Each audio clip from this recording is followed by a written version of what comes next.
E se tudo que você acredita sobre Deus fosse apenas uma sombra da verdade, e o divino não estivesse em templos ou livros, mas dentro de você, vibrando em uma frequência que poucos podem perceber, e se tudo o que você acredita sobre Deus fosse apenas uma sombra da verdade, e se o divino não estivesse em templos, livros sagrados ou nas imagens que nos ensinaram a venerar, mas dentro de você, vibrando em uma frequência que poucos podem perceber, desde sempre, tentamos dar forma ao infinito. Criamos deuses à nossa imagem, desenhamos rituais, dogmas, explicações, tudo para tentar compreender o que está além do nosso entendimento. Mas e se tudo isso não fosse mais que uma forma de nos afastar da verdadeira experiência do sagrado? Se Deus não é uma entidade externa, então o que é realmente? E mais importante, se tudo no universo é vibração, será possível aprender a sintonizar essa frequência divina? Desde que o ser humano começou a olhar para o céu em busca de respostas, Deus foi representado de inúmeras maneiras.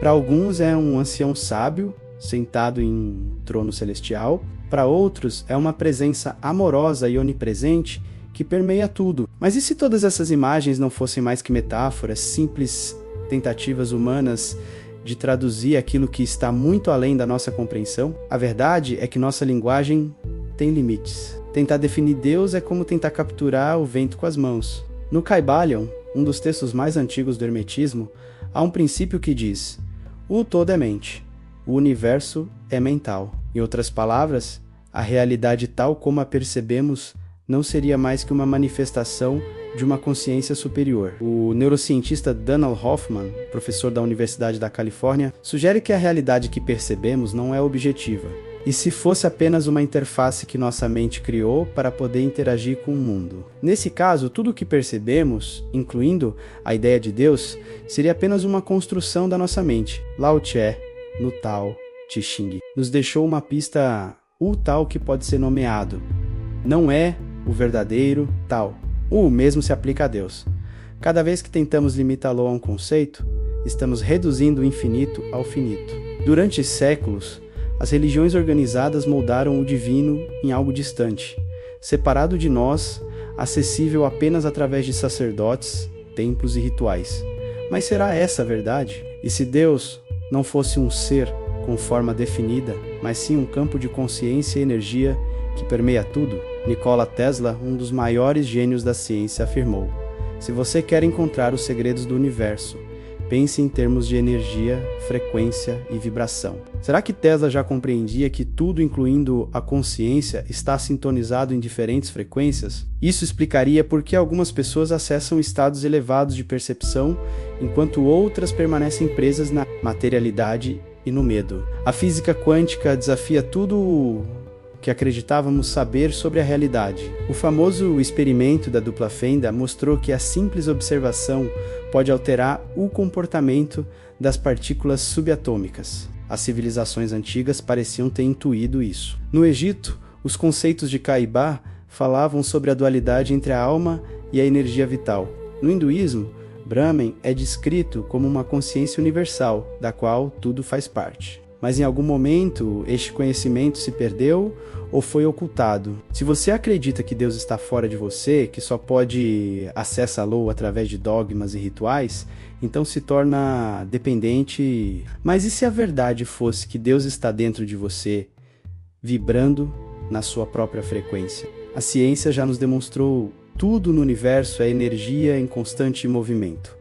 Nada é realmente sólido. No nível mais fundamental, tudo vibra. No hermetismo existe um princípio essencial: nada está imóvel, tudo se move, tudo vibra. Max Planck, um dos pais da mecânica quântica, afirmou que a matéria, tal como a imaginamos, simplesmente não existe. O que chamamos de sólido é apenas energia condensada em padrões específicos de vibração. Se tudo vibra, então Deus não pode ser algo separado da realidade. O divino seria a mesma substância vibracional que dá forma a tudo. Isso explicaria por que as experiências místicas, apesar das diferenças culturais, acabam se parecendo tanto. Os monges budistas falam de estados elevados, onde tudo é pura luz. Os santos cristãos descrevem o amor divino como um sentimento absoluto e indescritível. Os meditadores relatam uma experiência de unidade em que o eu desaparece e tudo se funde no todo. Hoje sabemos que até nossos pensamentos e emoções possuem frequências mensuráveis. O psiquiatra Dr. David Hawkins criou uma escala de consciência baseada nessas frequências emocionais. Medo, culpa, vergonha são frequências baixas. Amor, paz, iluminação são frequências elevadas. Isso significa que nossa vibração interna define a realidade que experimentamos. A mecânica quântica já demonstrou o observador influencia a realidade. Nossa consciência não só interage com o mundo, mas o molda. E se a realidade depende da frequência em que estamos vibrando, então talvez nossa conexão com Deus seja apenas uma questão de sintonia. No hinduísmo, o mantra 1 é considerado a vibração primordial do universo. No cristianismo existe a famosa frase "no princípio era o verbo". Mas e se esse verbo fosse, na realidade, uma frequência? Isso explicaria por que certas músicas, mantras e práticas espirituais alteram nosso estado de consciência. Se Deus é uma frequência, conectar-se com Ele não requer rituais, dogmas nem intermediários, mas um estado vibracional específico. Esta ideia transforma completamente o que entendemos por espiritualidade. Não se trata de adorar algo externo, mas de sintonizar nossa própria energia com essa frequência divina. Isso explicaria por que monges e místicos buscam o silêncio e a meditação. O silêncio interno os coloca na sintonia adequada para acessar algo maior. O problema é que, desde que nascemos, somos programados para vibrar em frequências baixas. Medo, culpa, escassez, e não é coincidência, grandes instituições sempre tiveram interesse em manter as massas operando nesses estados. Afinal, uma população com baixa vibração é mais fácil de controlar. Existe uma ciência da espiritualidade que foi ocultada por séculos. A própria Bíblia afirma: "O reino de Deus está dentro de vocês." Mas poucos compreendem realmente o que isso significa. Não se trata de um lugar físico nem de uma promessa após a morte. O que esta frase sugere é que a conexão com o divino depende unicamente do seu estado vibracional. Neville Goddard dizia que a imaginação é Deus. Em outras palavras, nossa mente tem o poder de criar realidades. Se tudo é vibração, então a chave para acessar Deus está em aprender a mudar nossa própria frequência. Por séculos, civilizações inteiras viveram presas em vibrações baixas, sem sequer perceber. Medo, culpa, escassez não são apenas parte da vida, são formas de controle. Quando vibramos em emoções pesadas como ansiedade, desespero ou raiva, nos tornamos muito mais fáceis de manipular. Desde o nascimento, somos condicionados a acreditar que a segurança, o sucesso e até a conexão com o divino dependem de algo ou alguém fora de nós. E isso não é casualidade. É um sistema desenhado. A psicologia comportamental já demonstrou que emoções negativas são mais fáceis de induzir e mais difíceis de eliminar. O psicólogo Skinner mostrou que o medo é um dos mecanismos de condicionamento mais poderosos do cérebro humano. Agora olhe ao seu redor. Como funciona o mundo moderno? O noticiário nos bombardeia com tragédias, crises e ameaças. As redes sociais foram desenhadas com algoritmos que capturam nossa atenção com conteúdo cada vez mais extremo. O resultado? Um planeta inteiro vibrando em baixa frequência, distraído, esgotado e fácil de controlar. E o que isso tem a ver com Deus ser uma frequência? Tudo! Se nossa conexão com o divino depende do nosso estado vibracional, então impedir essa conexão é simples. Basta manter a humanidade vibrando em frequências densas. Enquanto estivermos presos no medo, na raiva e na culpa, seremos incapazes de acessar estados superiores de consciência. Essa é a verdadeira prisão. Não uma cela física, mas uma gaiola mental. Dr. David Hawkins apresentou uma escala de consciência que mede diferentes estados emocionais e suas respectivas frequências. Na base encontram-se as emoções mais densas: vergonha 20 Hz, culpa 30 Hz, medo 100 Hz, no topo estão os estados elevados, amor 500 Hz, alegria 540 Hz, iluminação 700 mais Hz. Quanto mais baixa sua vibração, mais desconectado estará da consciência divina. E aqui vem a parte inquietante. Se isso é verdade, significa que existem forças que manipulam ativamente essas vibrações para manter as pessoas presas e impedir um despertar coletivo. Mas existe uma saída, a manipulação vibracional só funciona enquanto não somos conscientes dela. No momento em que você percebe que sua frequência pode ser alterada intencionalmente, o jogo muda. Desde o momento em que abrimos os olhos a este mundo, nos ensinam a vê-lo através das lentes da separação. Nos condicionam a acreditar que somos indivíduos isolados, desconectados da natureza, dos outros e, sobretudo, de Deus. Mas essa separação nunca foi real, foi induzida, e essa é a maior ilusão da humanidade. A neurociência descobriu que nosso cérebro não percebe a realidade tal como é, filtra, simplifica e reduz para que possamos interagir com o mundo de maneira funcional. O problema é que essa filtragem não só limita a nossa percepção, mas também reforça a crença de que estamos desconectados de algo maior. O Dr. Rick Strassman, em seus estudos sobre dimetiltritamina, demonstrou que estados alterados de consciência permitem que o cérebro acesse realidades que normalmente permanecem invisíveis. Há muito mais do que nossos sentidos nos permitem ver. Textos espirituais antigos falaram dessa barreira por milênios. No Antigo Egito chamavam de o grande sonho. No hinduísmo é Maya, a ilusão da separação. Mas talvez a explicação mais intrigante venha de Neville Goddard, que afirmava: Deus se converteu em homem para que o homem pudesse se converter em Deus. Isso faz sentido. Quando entendemos que esta separação é apenas uma experiência temporária, o divino nunca esteve distante, sempre esteve oculto dentro de nós. Desde pequenos nos ensinam que somos um corpo, um nome, uma nacionalidade. Mas e se tudo isso fosse apenas uma identidade temporária, uma interface para esta realidade, enquanto nossa verdadeira natureza fosse algo infinitamente maior? Isso explicaria por que os estados profundos de meditação, as experiências próximas à morte e as práticas espirituais avançadas levam as pessoas a relatar uma sensação de unidade com tudo. A resposta é simples. Esse estado de consciência não é algo que adquirimos.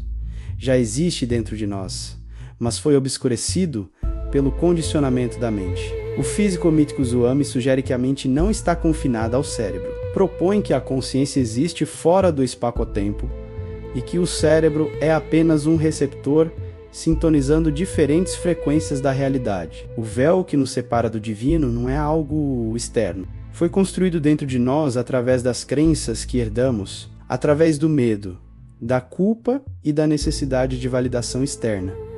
Mas, se esse véu foi colocado, também pode ser retirado. A resposta sempre esteve no mesmo lugar.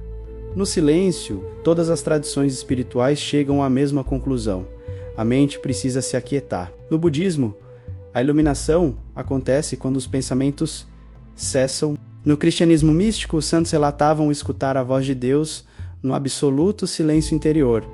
O que isso significa? Significa que Deus sempre está presente, mas só pode ser percebido quando a mente está ausente. Enquanto estamos ocupados demais, pensando, julgando e reagindo ao mundo, não podemos sentir essa presença. Por isso, as experiências místicas ocorrem em momentos de profunda entrega, quando um meditador entra no vazio, quando uma pessoa tem uma experiência próxima à morte, quando alguém se perde em estado de êxtase espiritual. O que todas têm em comum? A mente racional se detém e algo maior emerge, o vazio, o ponto onde tudo começa e onde tudo termina. O espaço entre os pensamentos, o silêncio entre as notas de uma melodia, a vastidão infinita do universo antes da criação. O neurocientista Andrew Newberg estudou meditadores experientes e descobriu algo fascinante. Durante estados profundos de meditação, a atividade do lobo parietal, responsável por processar tempo e espaço, diminui drasticamente. Isso significa que, nesses momentos, a sensação de individualidade desaparece. O meditador deixa de se sentir como um eu separado do resto do universo. Os mestres espirituais sempre souberam. Jiddu Krishnamurti dizia: quando o pensamento cessa, aquilo que é eterno se manifesta. Este estado ele é onde reside o verdadeiro poder da criação, porque no vazio todas as possibilidades existem. Os antigos taoístas chamavam este estado de Wu Wei, um fluxo absoluto onde tudo acontece sem esforço, porque a pessoa está completamente alinhada com a ordem natural do universo. Compreender o vazio significa entender como acessamos diretamente Deus. Se Deus é uma frequência, então o vazio é o espaço onde podemos sintonizar essa frequência sem interferências. É onde percebemos com claridade que não somos indivíduos isolados, mas expressões de uma única consciência infinita. Você já experimentou este estado antes sem perceber? Pense naqueles momentos em que esteve completamente presente. Quando ficou hipnotizado por um pôr do sol, quando se perdeu em uma canção, quando riu até as lágrimas, esquecendo o tempo, quando se entregou a um momento de êxtase sem julgamentos, sem pensamentos, sem expectativas. Esses foram momentos de vazio, momentos em que sua mente desapareceu por um instante e você simplesmente foi. E aqui está a pergunta que ninguém faz. Se o vazio é o portal para Deus, por que não aprendemos sobre ele? A resposta é simples. Vivemos em um mundo que nos mantém distraídos. Nossa mente está constantemente ocupada. Preocupações, redes sociais, trabalho, notícias, estímulos incessantes. Mas é raro o momento em que simplesmente paramos para ser. E isso não é coincidência. É parte de um sistema que nos mantém afastados da nossa verdadeira natureza. Os grandes mestres espirituais sempre falaram sobre o poder do silêncio e da entrega. Buda, Jesus, Lao Tse, todos apontaram na mesma direção. Mas o que aconteceu com suas mensagens? Foram distorcidas, porque ensinar as pessoas a encontrar Deus dentro de si mesmas não era conveniente para quem queria manter o controle. Mas agora você sabe a verdade. Deus não está fora. Deus não está preso em um templo, em um livro ou em um dogma. Deus é uma frequência, e essa frequência só pode ser acessada quando o ruído da mente cessa. Você sente esse chamado interno que não pode ser explicado, mas que vibra dentro de você. Isto não é apenas um pensamento, não é uma teoria, é a verdade se revelando. E a verdade é simples. Você nunca esteve separado. O único que impediu você de ver foi a ilusão que te ensinaram. Mas agora essa ilusão está se desvanecendo. Você está começando a ver com novos olhos, começando a sentir a realidade de uma maneira diferente. Não mais como um espectador passivo, mas como um co-criador consciente, porque a verdade final é esta. Você é a própria consciência divina experimentando a si mesma. Quando silencia a mente e simplesmente você percebe com claridade, sente essa presença, e aqui está o maior segredo. Não há nada que você precise fazer para alcançar isso. Nenhuma técnica, nenhum ritual, nenhuma crença. Tudo o que precisa fazer é parar de resistir, parar de se agarrar às histórias que te contaram, parar de alimentar a ideia de que deve buscar algo fora de você. A verdade é que você já está aqui, sempre esteve. Deus não está no amanhã, não está no passado, não está em um lugar distante. Deus está aqui. Agora é este preciso momento. E agora que você sabe, a escolha está diante de você. Pode ignorar esta verdade e seguir vivendo como antes, ou pode abrocá-la e permitir que sua vida se transforme. Se escolher despertar, prepare-se, porque nada voltará a ser o mesmo. Você começará a notar a sincronia em tudo. Começará a sentir uma paz que não depende de circunstâncias externas. Começará a atrair experiências que refletem esta nova vibração. Mas, sobretudo, começará a viver de uma forma que poucos se atrevem. Totalmente desperto, totalmente consciente, totalmente alinhado com a frequência divina. Agora a pergunta final. Você está pronto para aceitar quem você realmente é?